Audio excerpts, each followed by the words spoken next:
Hey guys, Alex here with should we just call it the Greg and Alex show? Are we doing AJ or Alex? AJ. AJ. We can't go back. We can't regress. We're making some. I know we're making some. We're making some transitions on the podcast, which is exciting. Yeah, some normal transitions. Actually, we're doing something that I believe will bring additional value to the show and additional value to each other because we're allowed to get in a circumstance. You know, most of you that know us know that we have our own history. Not together, but similar histories and similar histories in nature in the fact that we've both had traumatic childhoods, hardships and everything growing up. And so this is going to allow the opportunity to present some stories, kind of go in, dissect them, and hopefully help change the mindset of a lot of people that are listening, the people that tune in on a regular basis. Maybe one of these kind of hits home. Something will for sure. Yeah. We're going to share sometimes very intimate, very deep stories of our own and just be vulnerable with you guys and what we realized going through that story, what we've realized since that story. And sometimes we'll have the privilege of sharing other people's stories that were shared with us as well. And again, just really breaking them down and dissecting them, you know, what's to be learned and gained from these stories. Right. And how to take from them. So the stories, just to be clear, just like Greg said, it's not about, oh, poor me, please listen to my story. It's Absolutely more not. about, hey, this is we're not victims. Right. This is the decisions we made. This is what came of it. Here's where we are now. So actually, there's a story that I would like you to share. We just observed Memorial Day. Yep. And there's a story that I feel is extremely fitting to what Memorial Day stands for. Yeah. And I'll let you. Yeah, I'm happy. Yeah, I'm happy to dive in. And so when so for the people that don't know, I ran away from home when I was about 10 years old. There was child abuse going on, and I never went back home. That's important to note. I joined the Marine Corps from a group home when I was 17 years old in the delayed entry program. I left right after I turned 18, did boot camp, and found myself in Iraq in February of 2004. So this is still at the beginning of the war. I served at the time. I was serving with 2nd Battalion, 7th Marines as 0311 infantryman. And when we went over there, which actually is really kind of a unique story that I like to share with people. So I don't know the people that have not been to war, what you picture war would be. But what I pictured was things like Full Metal Jacket and Platoon. I had nothing else to go off of, so I went off of these movies. So first time we left the wire, I just had this like image of like all out battle. It's going down. And when we leave the wire, we're greeted by women and children, men, and they are thanking us for being there. And they're like, "Good America, thank you, thank you." And so a lot of people were actually very excited and pleased for us to be there, for them to be liberated from the regime that they were under. So that was like just mind blowing to me as a young man, as a young adult. But as that deployment went on, it was actually Easter of 2004, the first time that I had enemy contact, and I was standing post with a buddy of mine. His name was Van Boegelen, and we heard some like thumping off in the distance. And I looked to my buddy Van Boegelen, and I was like, "Man, I wish we would get some action." Little did I know, I found out a couple seconds later. Yeah, right. So that thumping sound was outgoing mortars, so that came in and hit our area, and from there, the rest of the deployment got pretty eventful. Several firefights, plenty of IED attacks, things of that nature. And so late, it was maybe November, maybe it was December, I'm not sure, of 2004. We come back to America, and the first stop we made in America was in Bangor, Maine. We stopped there just to fuel up the plane coming from somewhere east. I don't even remember. We might have came from it might have been from Germany or I'm not sure on that deployment.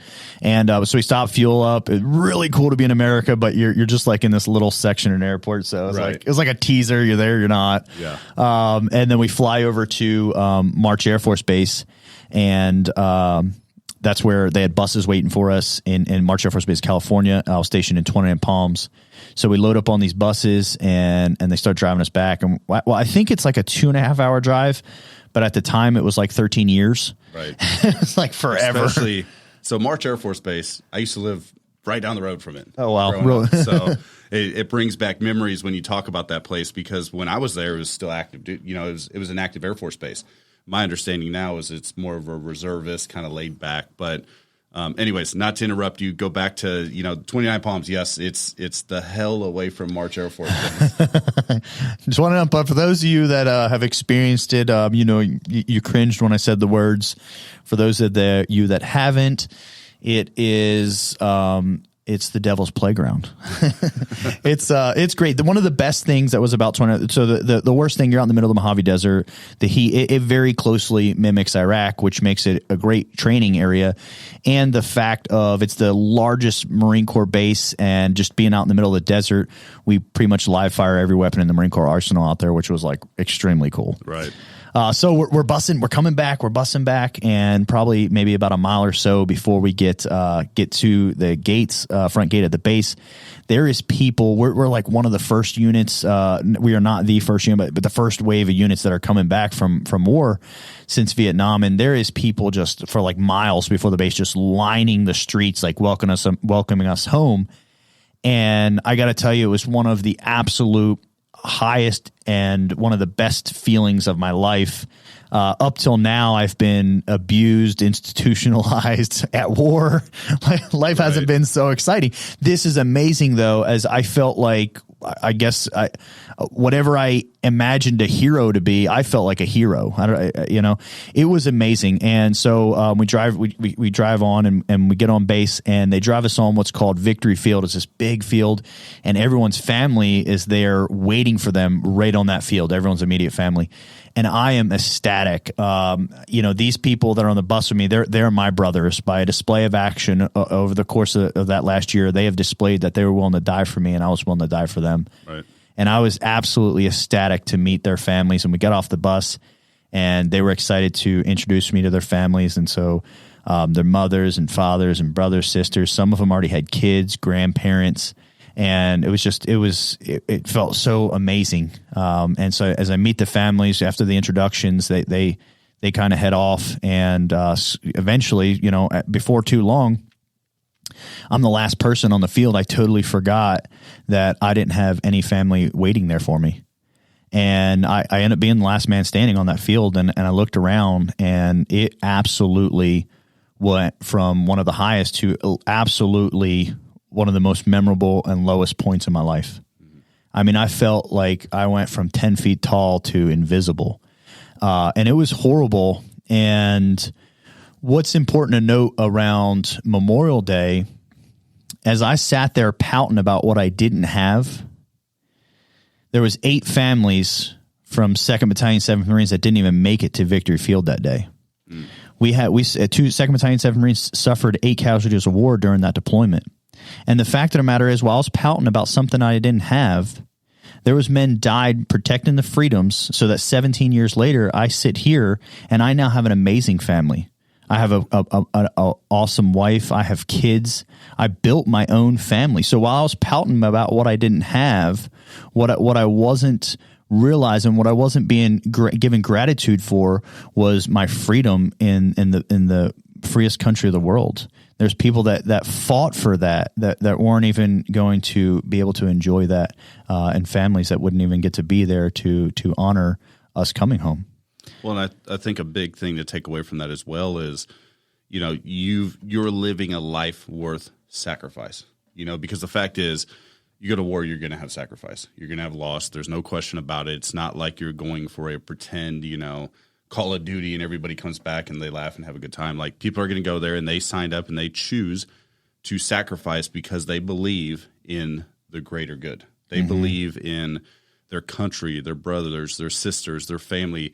A lot of people that I talk to say, I went over there because I didn't want people to come over here and do what they were doing there. Yeah. That's a big message that a lot of people share, because what they do there is very different. But the big thing is living a life worth sacrifice and taking every day as an opportunity to not only remember those that sacrifice, but also to honor those by living every day. Absolutely. In their honor. And Memorial Day, the reason why this was such an important story is because I believe in some cases this is a forgotten reason. 100%. Some people will look at it and say, hey, the one that kind of gets to me a little bit is when people go to veterans and say, hey, thanks for your service. Yeah. Wrong day. And here's the thing.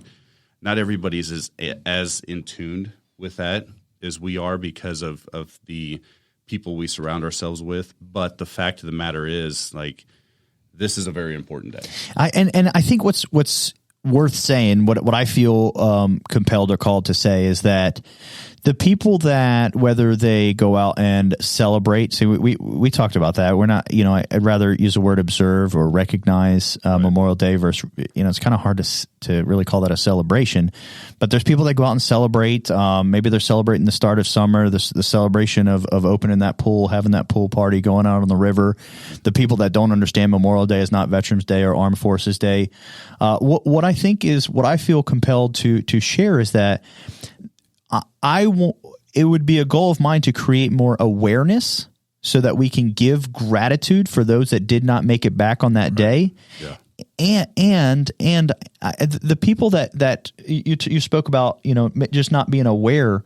I don't. I suggest that they're not to be judged or condemned. Let's just help create awareness for people that don't realize what we are actually observing on that day. Well, yeah, and I think that's an important lesson out of what you just said is, people need to be made aware of why that exists, right? Why that day of observance exists, and I think that's taught when you're young. When kids are young, maybe in school, whatever that case may be. But instead of going down that rabbit hole, because we can get into that, we can do a whole podcast just about that. And I promise you, it'd probably be an interesting one. But I want to go back to something. So there's something that I've kicked around in my mind quite a bit lately, and it's a thought that you had planted a while back. And there's the victim aspect of things. Okay, so in a lot of cases, we are first to play ourselves as the victim, which you demonstrated when you said, hey, I was out there, I felt alone, I went from 10 foot tall to 2 foot tall, and so that took a victim stance of, hey, poor me, I'm here alone. But then your mindset, as you developed, as you grow, you look back and said, hey, wait a minute, it wasn't just poor me. Think of the families that wish they could have been there to welcome home their son or daughter or brother or sister or husband or wife and welcome them back to their family. And the people that didn't have the privilege of coming home. I mean, if they were given a choice, hey, you can go home, but your family won't be there. Yeah. When you get back on that field, they would have taken the option to be home. So, just elaborate on when you said, it's easy for us to take that victim mentality. And that victim mentality is not always just that poor me, but that victim mentality is this is someone else's fault. Yeah. Someone did me wrong. Something happened to me. And sometimes it is just being the poor me mentality. But there's no value in the victim mindset. There's absolutely no value in it. Right. And when we take just a second to really focus on what it is that we're wearing that victim hat on, generally speaking, if we take it off, we can empower ourselves, empower those around us just by taking that victim mentality hat off. Well, and I think in some cases what we do is put blinders on. So I've seen situations where the solution is right there. Like, okay, you have issues with money. Okay, well, what's the solution? You can work harder, or B, maybe there's some things that you don't need anymore, or whatever that case may be. But people get so engulfed in the poor me, why this, why that the blinders don't allow them to see other opportunities that could improve their situation. Yeah. And it's something you see quite a bit in, I believe, minds that haven't developed to the next level, which, again, no fault to it, so to speak. Right. But, as we progress, as we mature, and mature, I think, is a key word there, that we start to see those opportunities instead of faults. Yeah. So, what I would encourage the listeners to do is take that second before you sit there and it's poor me, poor this, poor that. One, I want you to think about the people that wish they were in the position that you're in, because there's people that wish they had the problems we have because the problems they have are much worse. Yeah. I want you to think about that. I want you to think about, okay, in my position, what are my solutions? What are my options? What can I do next to improve my situation? And logically sit there and think about it. Because like I said, I've been in situations. The younger, immature me has been in situations where I'm broke and I'm like, man, if this wouldn't have happened, I'd still have money or whatever the case may be. And in reality, I was able-bodied. I could get up. I can do a side job. I can, whatever I need to do in order to make it and not have that complaint. But more importantly, I'm sitting there complaining about being broke, but I have a roof over my head, a cell phone in my pocket, a car in the driveway. So what do I have to complain about? There's people down the road that live underneath a bridge and have none of that. And realizing what it's instead of realizing what you said that I don't have no money, this happened or this happened to me. Things don't just happen, or things don't just happen to you. Get responsible. Figure out I heard I think it was Grant Cardone in one of his books, and this is like absurdly extreme, and don't worry about getting that far because you most likely you're nowhere near it. So don't worry about hearing this once and accidentally getting that far extreme. But two examples that he gave that were like really profound for me. Like one time he gave an example of if he paid all his bills on time and the electricity went out and his family was without electricity, that would be his fault because he didn't buy a backup generator. Mm-hmm. And that's pretty profound, right? Yeah. And that's true. And some of us can get in on that one, right? And they're like, yeah, that is a real thing. Like I don't own a backup generator yet, and I will own one for that sake. Right. But then he goes a step further and says, if you got rear-ended while you were at a stop sign doing everything right, that's your fault because you chose to drive down that road. You chose what time of day you would leave. And by the way, you chose to drive to where you're going versus being driven or having someone meet you.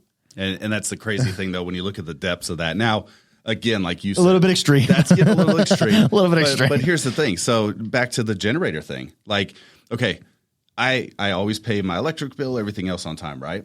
So the thing is when my fiance called me and said, hey, I had a big saltwater fish tank at the time. Okay. It wasn't running, and it was clear it wasn't running. She's like, the tank's not running. Immediately, my thought doesn't go to, did I pay the electric bill? The first thought's like, okay, power's out somewhere. Let me see where the grid's at or something like that. And the reason why I allude to that story is it was no longer thinking I did something incorrectly because I knew I was doing the right thing. So my first point of action was to determine if something else was impacting my environment, so to speak.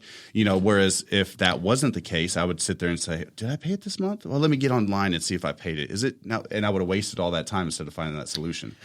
And I think it's important to note that while I gave you like an extreme example, and like I said, don't worry about people like to hear extreme examples like, well, that's too far. Okay, well, just don't go that far. Yeah, just meet somewhere in the middle. But the other thing is people do impact your situation. Other people, other things do impact your situation. Mm-hmm. And then what are you going to do about that? Well, you got to trim the fat. You got to, and I don't know where the fat is for you. Right. But when things are impacting you, maybe I'll take a different route to work because there's always an issue on this road, or maybe I separate myself for someone because there's always an issue with that person. So it's not. It can be someone else. I mean, other people have responsibility. You can't assume responsibility for the world. Right. And then what are you going to do about the outside factors impacting you? Well, and it's the choice to you can never say that you're oppressed if you choose not to change your surroundings.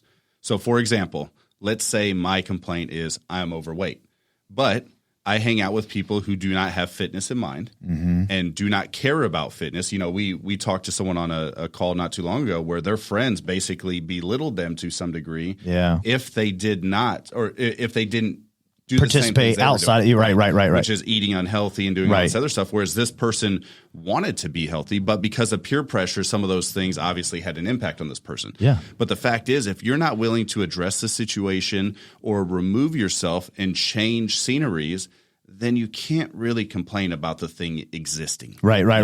Even being other person or other thing's responsibility, right? Even being that, how are you complaining on it if you continue to allow it? Right, exactly. And that's where all of us have the ability to make changes necessary in our life in order to improve them. The thing is I recently joined a coaching platform. And for me, I had a choice to be high level in this particular group or mid-level in this group. And I chose to be mid-level in this group. And the reason being is I am not the biggest fish, but I'm also not the smallest. So I can teach and I can learn. I got room for growth. Yeah. A buddy of mine said it the best. He said, I don't want to be the biggest fish in the tank. I want to be a medium-sized fish in the ocean. Yeah. And you have all that ability because I know this about fish, and it's a weird fact because I've had fish. a lot of fish will stop growing if their surrounding isn't big enough.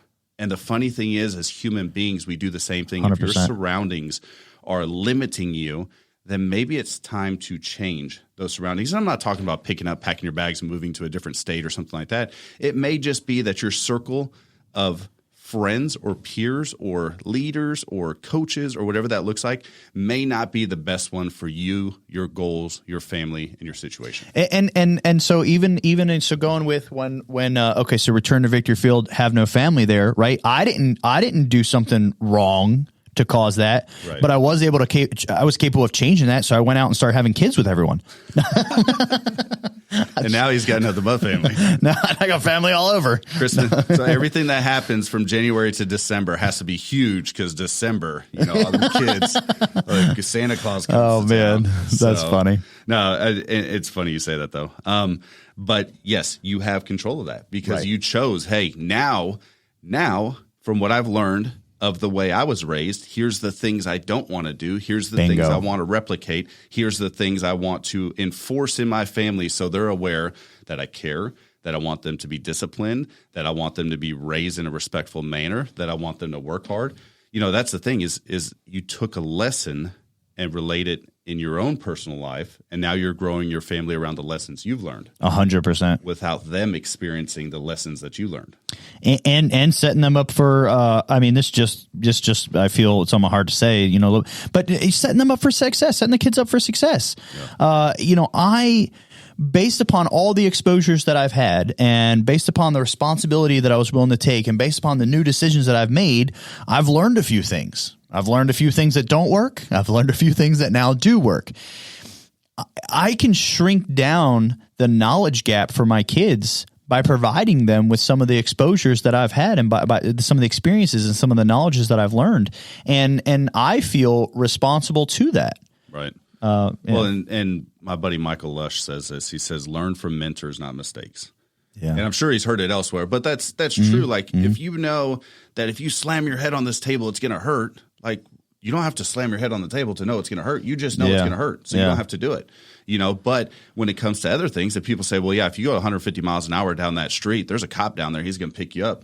You want to test it anyways? Right. I mean, where's the smartness? Like, that's just pure ignorance. Like, I'm only doing 140 down the thing. I'm doing 130. He may not stop. Like, last guy said it was only 150. Right, exactly. I thought it was clear. You should pull him over. So let's touch on, since you said mentors. Yeah. Man, I was talking to someone yesterday. I was mentoring someone on the phone yesterday, and I told him, I said, listen, man, everything that we want in life, everything that you want, someone has already accomplished it. There is a mentor, and anyone that is what I call what is successful. Your choice, okay? Your choice. Dealer's choice on that definition. But what I refer to as anyone that is successful will always give the person one chapter behind them all the answers. Yeah. All the answers. When you think of mentor, people think about you pay for a coach. Right. You don't pay for a mentor. Right. A mentor is not a mentor is someone that has done something that you want to do. Right. A coach may not have ever achieved what they're teaching you on. They understand the process of how it works. So they're teaching you a process that you can duplicate over and over again. Right. A mentor has physically, mentally, socially, spiritually done what it is that you're looking to achieve. And they know all of the pitfalls because they fell a few times. A couple times. Well, and so let's talk about that because coaches range, right? You can get a coach for $30,000. You can get a coach for $300. You can get a coach for $7. Yeah. And here's what I'm getting at when I say you can get a coach for free. You can get on YouTube literally and look at anything, and find a video where somebody is helping you go through an experience they've been through. But let's take it one step higher. You can get a book, right? Boom! Love it. A book is that one-on-one time. So like one of the life-changing books for me was Extreme Ownership. Yeah, man, it's so good. And it's something that, like, if I need to go back and be like, man, what did he say about that? I can go back and boom, there it is. It's almost like having Jocko come and be like, hey, bro, this is what it is, Man, I tell people, too, something I've probably said, I'm sure I've said this on this podcast sometime in the past, but actually, I remember I did, because it was actually Jocko, so we're going to use him again. We're going to recycle this one. Good. So Alex invited me to muster, I think it was 11 or something. It was during it was last year. Yeah, COVID time. COVID time. And we couldn't do it because Jocko had COVID. Good. Yeah, good. He did have COVID. So we couldn't go to the event. The event was, it was 2 days, and realistically, Jocko may have spoke for like his total speaking time might have been an hour, 2 hours, 3 hours. I don't know, but there's going to be a lot of other speakers that were filling the 2 days. Now, a bunch of content. Okay. This would have cost somewhere around $5,000 to go to. Mm-hmm. For $20, you can have Jocko read his book to you for 8 hours in your ear. Yeah. I'm telling you, like, you can't help but, like, if you listen to people, Jocko, Gary Vee, Grant Cardone, you can't listen. And those three specifically they read their own book on the audio. Yeah. So some of the old books, there's like they find the world's most boring man or something. Yeah, it sounds like Bob Barker from The Price is Right. But those at least those three, and there's more out there. They narrate their own book. And dude, I there's no way you're going to listen to that thing, either any one of them, for 5-10 minutes and not be like, holy shit, I'm lazy, I gotta get up and do something. Yeah, exactly. Well, and it's funny you say that. So a good friend of mine actually works side by side with Jocko, and that's what he was saying. I was talking to him yesterday, and he's like, I've spent the last week with Jocko and the team, and he's like, and mind you, they were all on SEAL Team 3 together and everything else, so they're not foreign to each other. They've all been around each other's leadership, but he's like, you can't be in that sphere and not pick up and start analyzing things much differently, even though he's been there a million times, even though they served together, even though all these other pieces being re-injected into that atmosphere revitalizes. So that's the thing, like books, for example, listening to speeches, things like that, like you can reuse those because of the fact that it's going to re-inject some of those ideas into you. And I'm gonna give you as a secret, but just promise not to tell everyone else. As you learn things, so check this out. This is it's super powerful. As you learn, I don't care. Remember the whole thing in Mentor, like someone's one chapter ahead, someone's one chapter behind. Right. Okay. As you learn things, like if you go out, you take this podcast and you're like, I'm excited. I want to go learn something. You go read a book and you're like, just one chapter, half a chapter, right? Yeah. And you learn something and then you go implement it in your life and it actually works. And you're like, oh, super awesome. One of the quickest ways to concrete that in your life is go teach it to someone else. And by the way, you'll be that mentor helping someone one chapter behind you. Yep. And you'll be that successful person because you are willing to give that to them. There's no charge for that. Yeah. And you will be motivated. And then they will also, in turn, their fire will be lit by your fire. And God forbid, so now you go out and do this to people every single day. God forbid your flame ever goes out. You walk out your door, everyone around you is on fire. Your flame's back like that. Yep. That's huge. It's a secret. Don't tell anyone. Right. Don't tell anybody. Nobody else. So, all right. Well, I'm going to wrap this up. I know you've got prior commitments that you look at. Post prior right commitments. There. Yep. We're going to wrap this up. We want to thank everybody for tuning in. We hope this message finds you well. We hope, as always, that you take something out of it, and we look to continue to grow this podcast and slowly release some new data. I'm excited to see you guys next week. If you guys know anyone, if you would connect us, if you know anyone that has powerful stories, things they've overcome, things that connect us. Right. They might, if they want to be a guest on the podcast, super awesome. And maybe they don't. Maybe we can just talk to them privately and see if they'll allow us to share their story and some of their aha moments and things they've overcome on the podcast. Yeah, we can even call them to voice them in. This way they're not visible, if somebody wants to keep that story private. So, yeah. Awesome. See you guys next week. All right. You ran way over. Sorry. I should have been. We didn't do bad. 35, no? I mean, I'll be 5 minutes late for info. Fuck them. What time are you supposed to be there? 3 in Columbia. I don't know my drive time yet, but in my head, I'm like 30 minutes.